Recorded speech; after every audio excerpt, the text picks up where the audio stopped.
Now this week, an unholy alliance. A Labour and Conservative MP join forces to try and save their local hospital services, but they don't agree over who's to blame for the problem.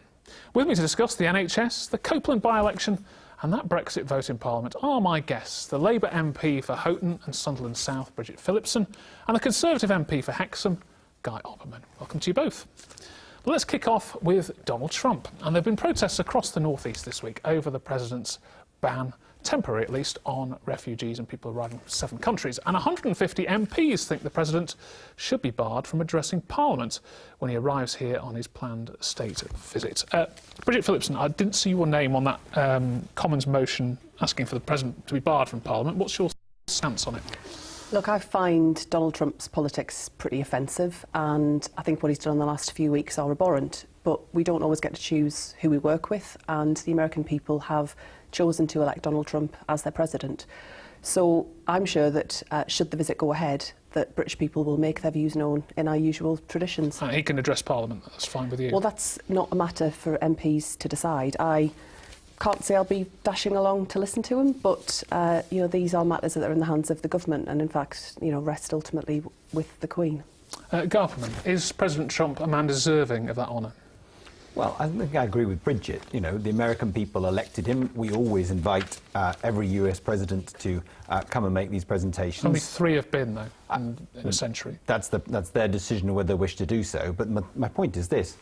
It's democracy. This man was elected by the American people. We need to work with him, and we need to move forward with America, who is, after all, one of our biggest allies. A full state visit so soon is pretty unusual, though, I would say that. I mean, it's one thing for him to come and visit the UK. A full state visit. You don't need to like him, but we have to work with him. OK, all right. OK, well, some agreement, perhaps. Now, the battle lines between the parties over the health service are well drawn. Labour says the NHS is in crisis due to underfunding. The government says more money is being put into health than ever before. So it's unusual, to say the least, when a Labour and a Conservative MP join forces to try and save services which they say are under threat in the North East. David McMillan reports. It's usually a vicious battleground between Labour and Conservatives, but in our region, the NHS has brought 2 rival MPs together. And it matters hugely to everybody who lives in Darlington and beyond that we keep our hospital the way it is, and we don't want to see a downgrade of our A&E. We don't want to lose our consultant-led maternity unit. These things really matter. If we were to lose certain services at Darlington Hospital, some of my constituents would be faced with a 120-mile round trip to get to the next available hospital.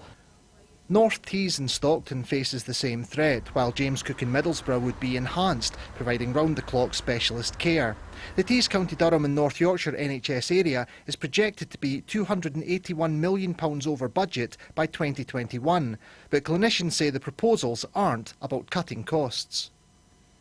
Even if patients travel past their local hospital to get to the specialist centre, where there are specialists from multiple sites, the outcomes are improved, so there's a 30% reduction in mortality with that change in the delivery of care. If we change services and provide better outcomes, we can actually do it with less cost. This weekend, people from across the region march for the NHS in Newcastle. Campaigners feel these plans are not being fully explained. I don't think they have been clear with people. It's absolutely disingenuous beyond belief to say that, you know, there are open and honest consultations. It just isn't the case. Ask anyone who's been to them who's a member of the public. It is difficult because we've got to try and be open and honest and describe what the issues are. We've also got to listen to the public with real concerns that you've already described, and then we've got to try and use that feedback to influence and modify the proposals moving forward.